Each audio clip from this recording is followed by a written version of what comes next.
My son called to inform me that he'd be getting married at the end of the month. By accident, he didn't hang up the phone, and I overheard him say, "Just wait until she dies. All the money will be ours." He went on, "She's got no one else but me, her only son. If I tell her to go east, she wouldn't dare go west. Truly a servant's fate." I stayed silent and ended the call. On the day I set out, I didn't let a driver or assistant take me. I dressed simply in plain clothes. My son mocked me, calling me poor and lowly. The wedding cake I'd made by hand was fed to the dogs. At the reception, they didn't let me sit at the head table, insisting I was just a family servant.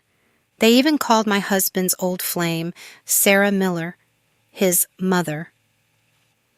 I had taught in rural areas for over a decade. I didn't lack for sons or daughters. That night, I changed my heir to my adopted son, Ethan Carter. After hanging up, the smile on my face froze and my hand, gripping my cane, trembled uncontrollably. "Aunt Clara, I've packed all your things," Ethan said, carefully organizing my luggage, gold, silver, jewelry, bank cards, and thick red envelopes, everything prepared. I smiled wearily. "No need for those. They won't be used anymore. Help me get the old clothes from the closet." "Yes, ma'am." He helped me sit on the sofa and brought me a bowl of ginseng chicken soup, gently blowing on it to cool it down. "Your legs are weak. Standing too long will tire you out. Rest here and wait for me." I picked up my phone and sent a message to a number I hadn't contacted in years. Watching Ethan's busy figure, I began reflecting on myself. I'd poured my heart into raising my biological son, yet he only wished for my death. Was my way of raising him flawed? But Ethan was raised in the same environment. His parents died in a car accident, and the village relatives shunned him, believing he brought bad luck. Out of compassion, I took him in. Besides school fees, he never asked for anything. Through his own efforts, he earned a full scholarship to a prestigious university. He called me 3 times a week. I changed into the old clothes I wore when teaching in the countryside. Ethan's eyes lit up. "Aunt Clara, that's the outfit you wore when you brought me home. It's been 15 years, and I still remember." I felt a pang of bittersweet emotion, but swallowed it down. He handed me a red envelope. "This is the money I saved from part-time jobs for my little brother's wedding." I took it, holding it tightly. As a young woman, I spent over a decade teaching in impoverished rural areas. A devastating landslide left me with a broken leg and lasting complications, forcing me to shift to entrepreneurship. My son, Michael Harris, never endured hardship with me. His father, Robert Harris, thought rural life was too harsh and took him to the city early on. I sent them living expenses every month. After packing, I didn't call my private driver. Instead, my assistant bought me a regular train ticket on an old green carriage. Carrying a faded floral cloth bundle, I set off alone for the bustling city where Michael lived in an upscale suburban neighborhood. The security guard contacted him via video intercom. "Mr. Harris, you have a family visitor." Michael barely glanced up, frowning with irritation. "Is something wrong with your eyes? That kind of person, my family? A filthy beggar. Get her out of here." "Michael Harris," I called out. He laughed scornfully. "Where did this old beggar learn my name? Who do you think you are, claiming to be my kin? Get lost, or I'll call the police." I raised my voice again. "Michael Harris." He froze, rubbed his eyes, then rushed out to open the gate. Seeing my appearance, he scrutinized me from head to toe, his steps more hesitant than his gaze. "Mom?" he said tentatively. I responded warmly, but his face remained sullen, unable to muster a smile. Following him home, he didn't care that my legs were weak and walked quickly ahead. As we reached the door, he snapped, "Leave your stuff outside." Seeing my muddy cloth shoes, he hid the house slippers and tossed me a pair of disposable ones. I crouched at the entrance, unpacking the local specialties I'd brought. He pinched his nose and stepped back. "What's all this trash? It stinks. Throw it out." He grabbed my arm, yanked me up, and shoved me outside. "Stand out here until that sour smell on you fades. It makes me want to puke." The door slammed shut with a bang. I vaguely heard him yelling into his phone, "Damn it! Just some poor old hag? A listed company?" Total nonsense. My legs ached as if pierced by thousands of needles, my heart twisting in pain. Ethan sent a text. "Aunt Clara, have you arrived safely? I put your medicine in your bag. Please take it on time. The temperature there changes a lot between morning and evening. Wear something warm. If the food doesn't suit you, call me and I'll cook and send it over. Don't stand too long and take care of your legs."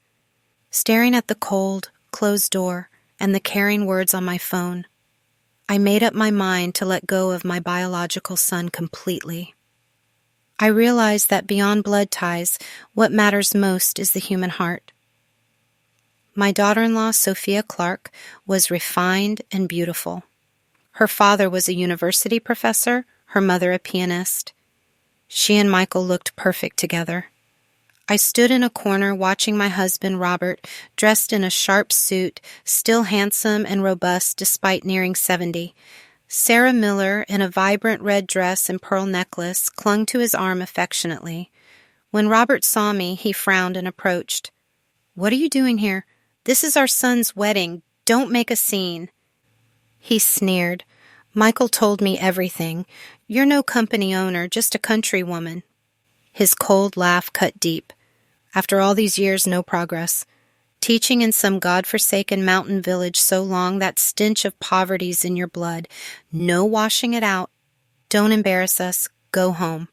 Don't bring bad luck to our son's big day. I wanted to speak, but my throat tightened. Sarah looked at me, her eyes a mix of resentment and triumph. She hated that Robert chose me years ago, and now she reveled in having him back. The firecrackers and fireworks roared, but my chest felt eerily calm. If my son didn't need me, keeping this old man would only bring more frustration. I made my choice. "Robert, let's divorce." He stared at me for a long moment, then laughed mockingly. "Clara Evans, you're 65 and still playing childish games?" I met his gaze, speaking slowly. "I don't need you anymore." A flicker of panic crossed his eyes, but before he could respond, they were whisked away in luxury cars to the hotel, leaving me alone on the cold street.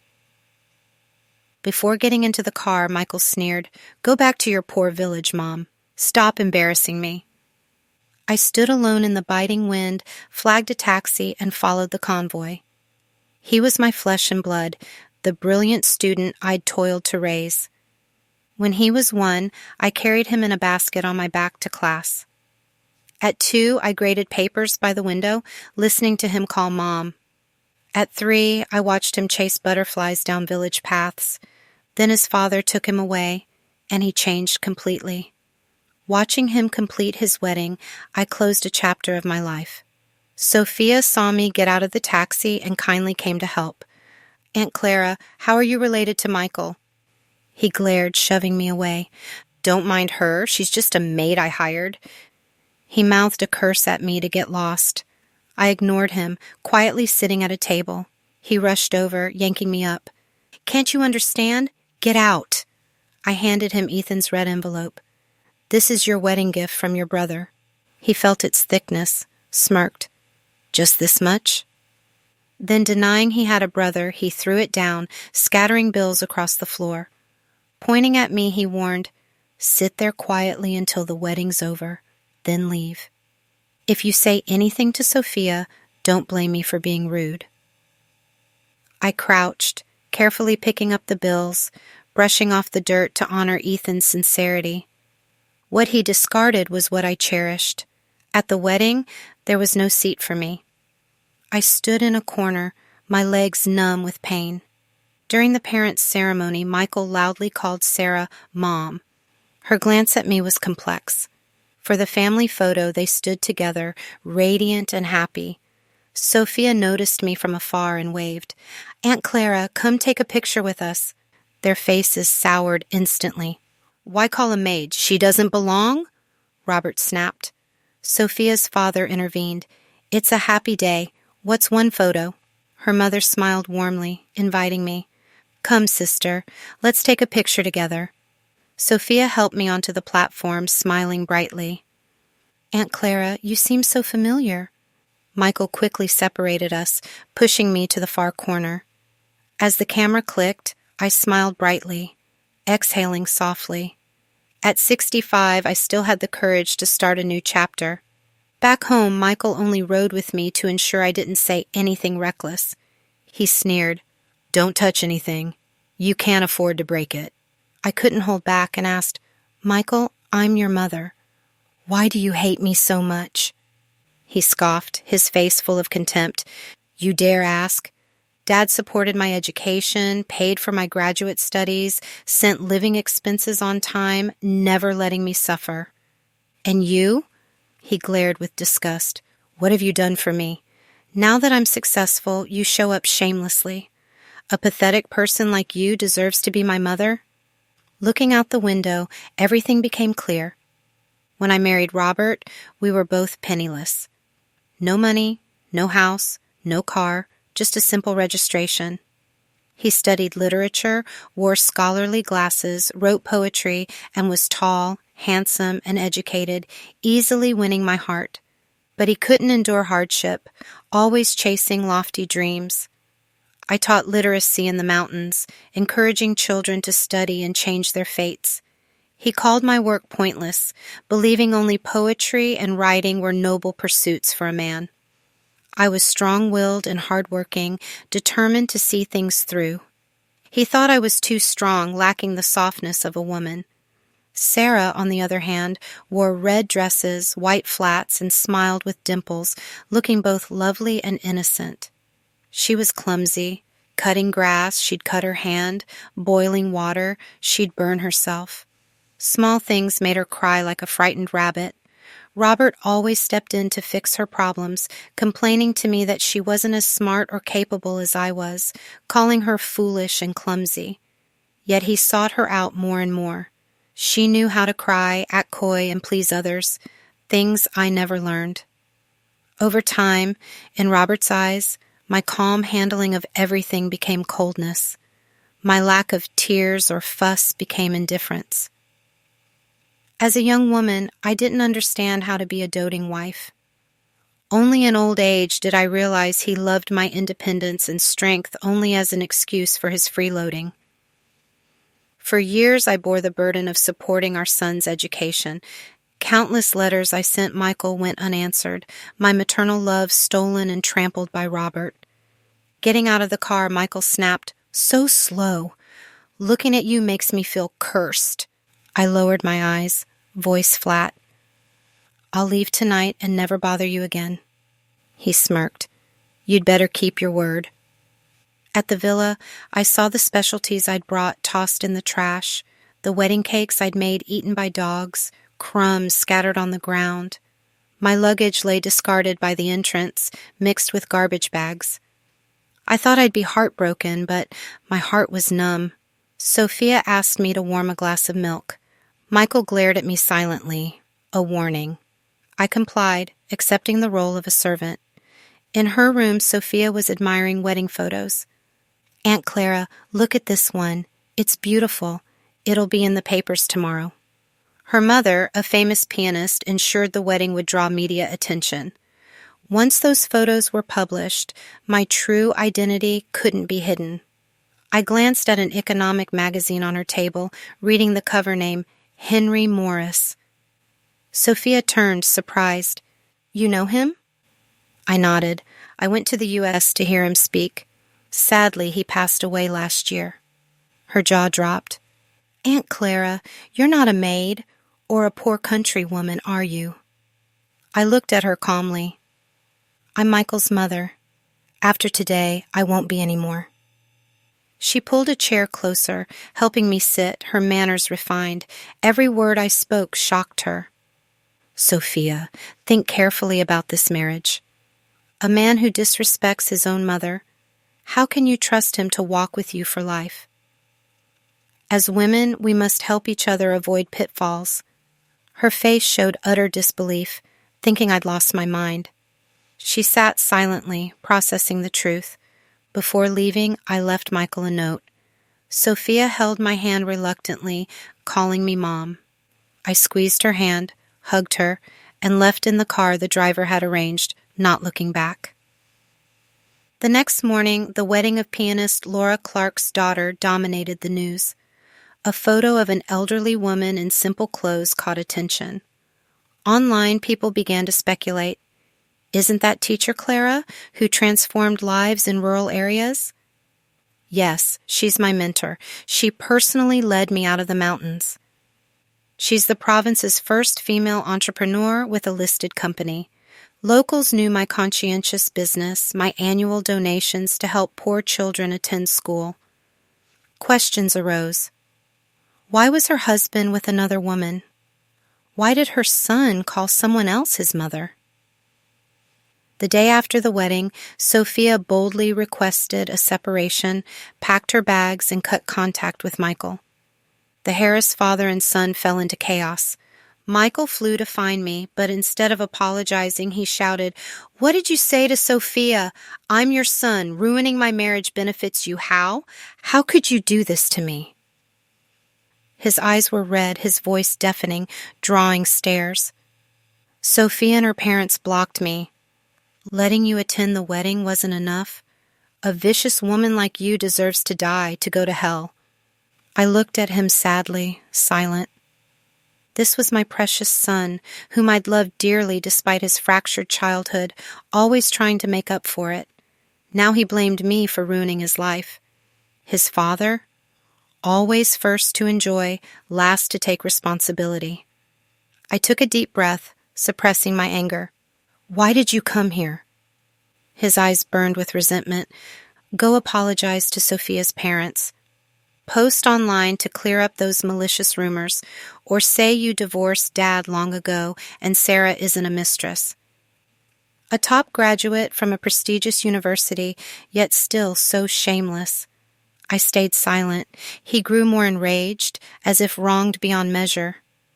You're so old, yet you lie blatantly, dressing in rags to embarrass me at my wedding. How can Dad and I face anyone?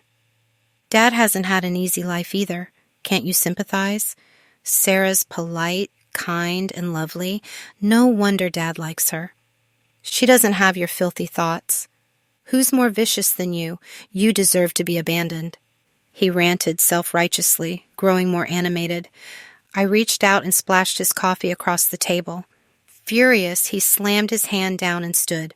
Fine, I get it. You're a heartless snake. Impossible to understand.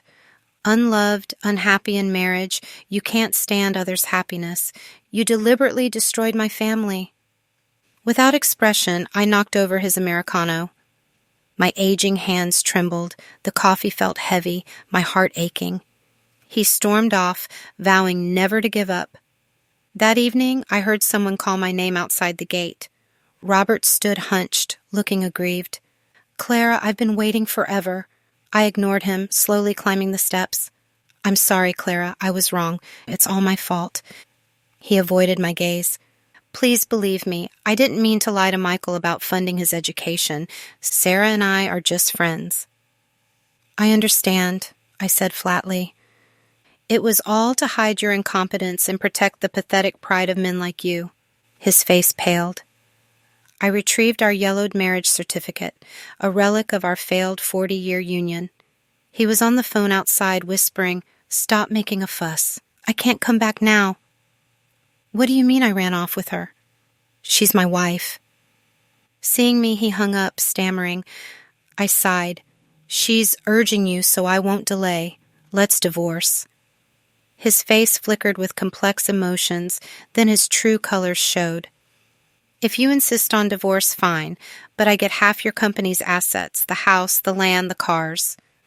His audacity made me laugh. My health was failing. I couldn't endure more torment.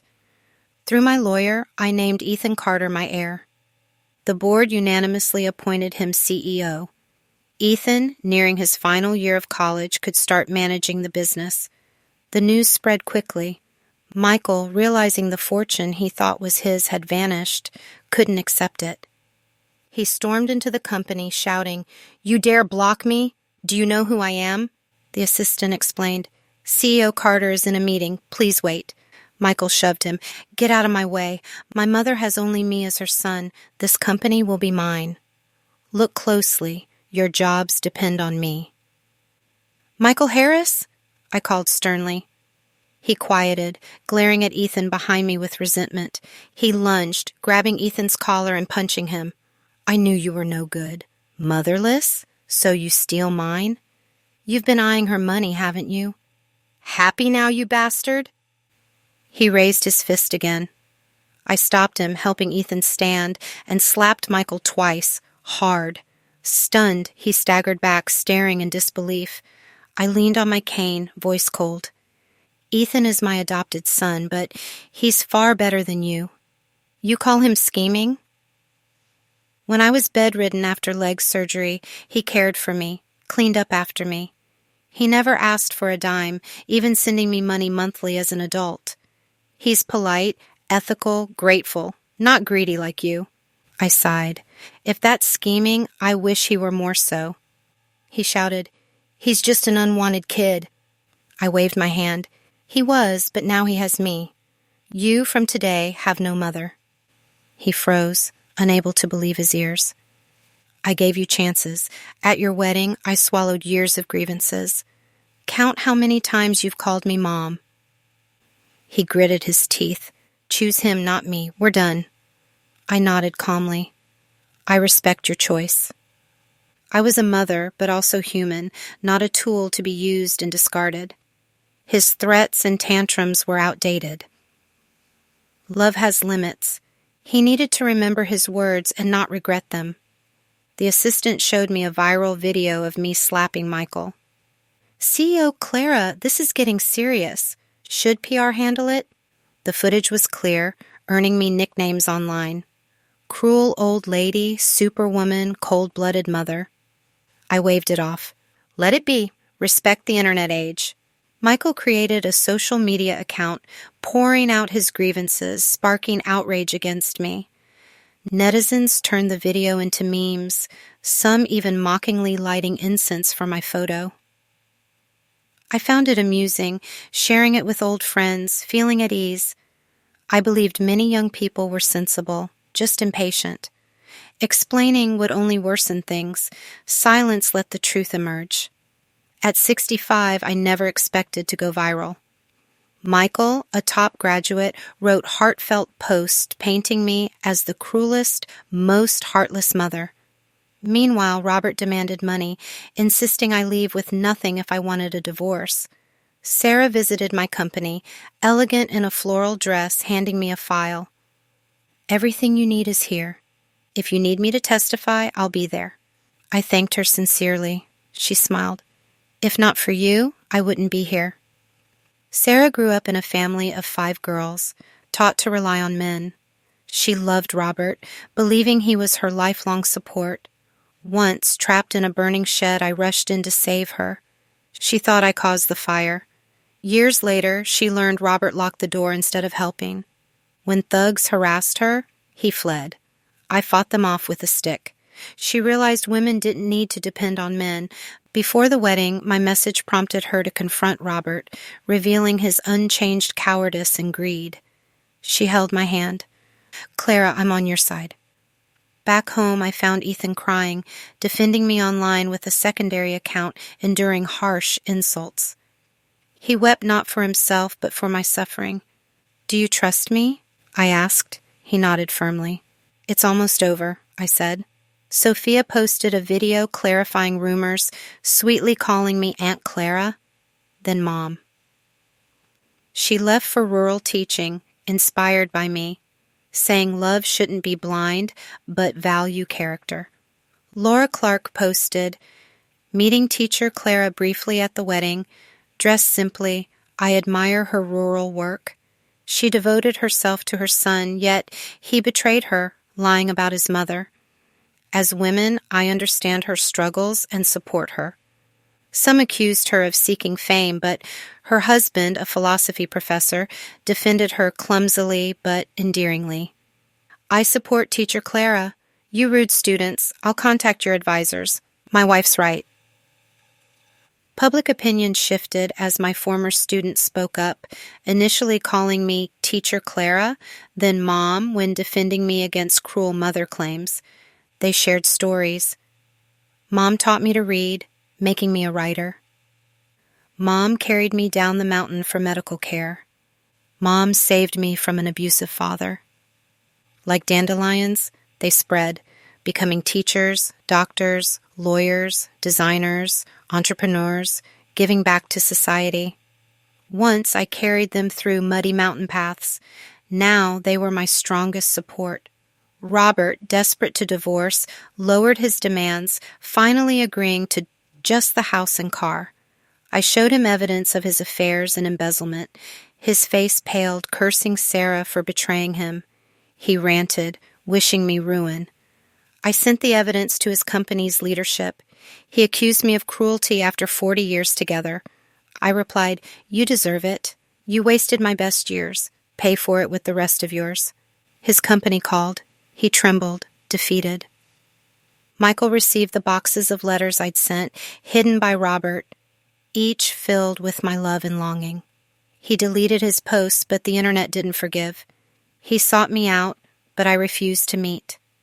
I started a social media account sharing my life at 66. Clouds, flowers, thoughts, finding joy. Ethan noticed an account always first to like my posts, likely Michael's alternate. Others called me Mom, but he could only like silently, never saying the word again. He switched jobs, but his reputation followed. Top firms valued ethics over degrees. A PhD, he worked as a laborer, quitting after a week. He took a low-paying job at a small company in my city. At a park, handing out flyers, he saw me, eyes red. "Mom, you came to see me?" I shook my head. "I come here to watch calligraphy. It's peaceful, not for anyone else." I looked at him calmly. "Michael, you're smart, capable, educated. Focus on work. The future's long." He froze, chasing after me, voice trembling. "Mom, I was wrong. Please forgive me. I've cut ties with Dad. You're all I have." I brushed his hand away. "Michael, you still don't understand. The problem is you, not others. Your father and I never neglected you. To you, we're just things to use or discard. When he was useful, he was Dad. Now I'm more useful, you claim me. We're family, but that's it." He stood stunned, flyers scattering in the wind. Later he called. Robert was dying, cared for by Michael for 3 months, calling my name. The doctor said to bring him home for final farewells. Robert wanted to see me. I went with Ethan. The weather was grim, Robert a skeletal figure, hair white, glasses slipping. "You came," he whispered. "I knew you still cared." I stayed silent. He admitted regretting not taking me to see landmarks, having spent my earnings on Sarah. He called me too strong, too perfect, making him feel small. He once brought me lotus seed porridge through muddy paths, wrote poetry, sent roses. But he did the same for others. To him, men were heroes, women ornaments. I was his trophy, meant to revolve around him. He never learned to love. Checking my watch, I tucked him in. "I have an appointment." He panicked, asking who, where. I left without answering. Ethan took me to the airport. I waved goodbye, traveling not for work or family, but for myself, for joy. Women can be soft, but more. I spent months in Europe, now in Finland. Robert passed, his ashes scattered at sea, wondering if I'd return to teaching. Michael, after fulfilling filial duties, worked hard, sending holiday greetings I didn't answer. I live my 66 years vibrantly, sharing photos, sending gifts to friends. Sarah calls, asking about foreign suitors. Laura requests jewelry. Her husband grumbles but picks colors. Sophia shares teaching stories. Ethan checks on me daily. On a flight to new lands, a handsome man gave me a red rose, calling me beautiful. I smiled, chatting joyfully.